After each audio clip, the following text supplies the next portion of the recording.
What is up everyone? Hope you guys are doing well and staying safe during this time. Just a quick one before I get started. I will be making an announcement, so make sure you stay all the way until the end for that. Now, for you guys, I'm not sure if I were to be in your position, whether I should feel ecstatic about what's taking place or whether you should feel a little bit bummed out like the year 11s and 13s. Let us know in the comment section down below in terms of how you're feeling and getting on in this time period. Just to let you know, and if you are new to this channel, my name is Amin. I am a tutor and an examiner based at the center known as the ateamacademy. We will be bringing you the latest updates on the exam situation and studying tips, as well as general well-being for students like yourselves. So make sure to hit that subscribe button and turn on the notification bell, as you guys will be the first to receive the latest updates and offers before anyone else does.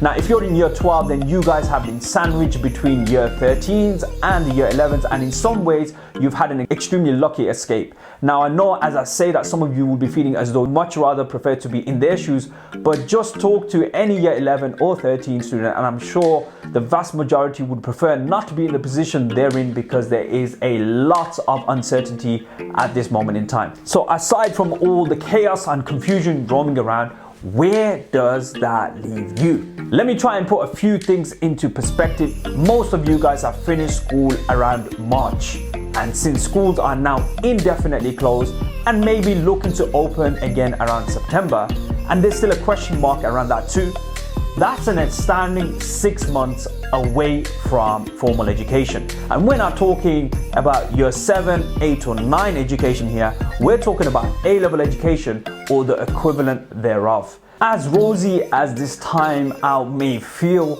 and I hate to be the one breaking it down to you, but when you return, the workload will not only step up a level or two, but you're also going to have differing things hitting at you from different directions. Some of you will have UCAS. Those of you that are looking to make applications to Oxbridge, medicine courses, you will have external exams like the UCAT and the relevant university exams to sit as well. Some of you have yet to complete your first year assessment exams, which will need to be taken early in the year so that the grades can be allocated for UCAS applications. And on top of this, you will be beginning the second year A2 content when you have yet to complete all of the first year stuff. And try and recall the jump from GCSE and first year A-level. Well, there's going to be a bigger jump from first year A-level to the second year. Just go ahead and ask any year 13 for confirmation on that. Even though all of the focus seems to be on the year 11s and year 13s right now, I believe the year 12s are like the forgotten group. Although you guys aren't getting a lot of attention right now, this gap could cost some of you dearly. Let me step in and advise you on how you should be responding to this. Firstly, get on top of your work. I know many of you have yet to complete all the content, and you should therefore get to grips with this. Another thing to bear in mind is that when you are in year 13, you are expected to know all of the first year content, as everything in the second year builds up on the first year content. So the better you get acquainted with the foundations of the first year, the better position you'll find yourself in.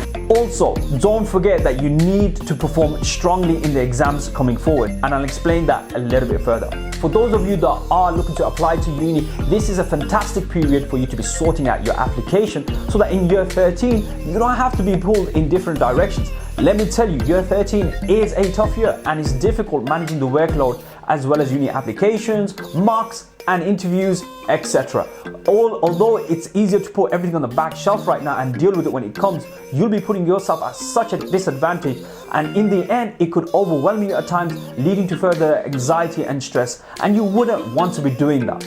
Instead, you have nothing much going on at this moment in time with the lockdown that we are experiencing, so why not get on with some of this now and make life a lot more easier in the future. For a lot of you, you could even start writing up your personal statements and getting that element out of the way. I've made a video on how to write an epic personal statement, so do go and check that out. For those of you that are undecided with what you want to do, rest assured there isn't a need to worry about this right now. In fact, you could take this time to do some soul searching. One thing that will come out from this pandemic is that the world will have changed after this. Just remember that Amin said this, and I've also said it numerous times before, and I'll say it again. Sometimes during difficult encounters, beautiful things can emerge.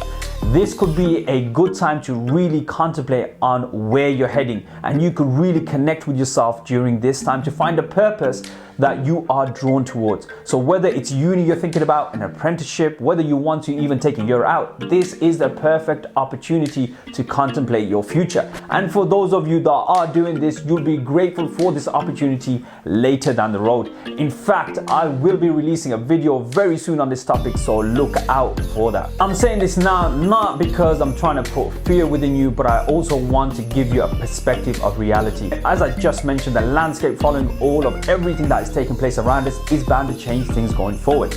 Next year, with no doubt, with all of this uncertainty that surrounds us, it's going to be an interesting year to say the least. Don't be surprised with the changes that take place. Just think about that for a second. There will be a number of year 13s that will most probably be repeating the year as they missed out on exams, and especially if this new grading system doesn't work in their favor. This basically means that if you are applying for universities next year, then there's more competition for places, as unis have a limited number of places to offer.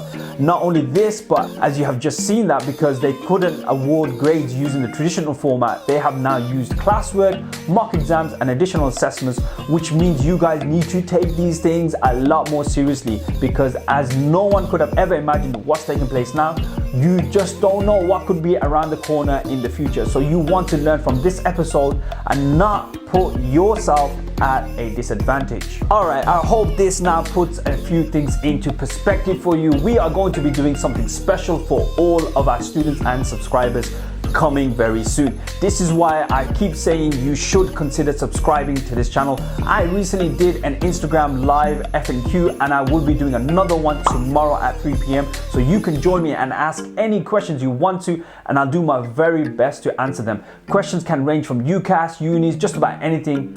Well, nothing irrelevant. Anyway, I hope you found this to be useful and take some heed of what I am saying. Stay safe, stay home, and stay tuned. My name is Amin, and I will catch up with you another time.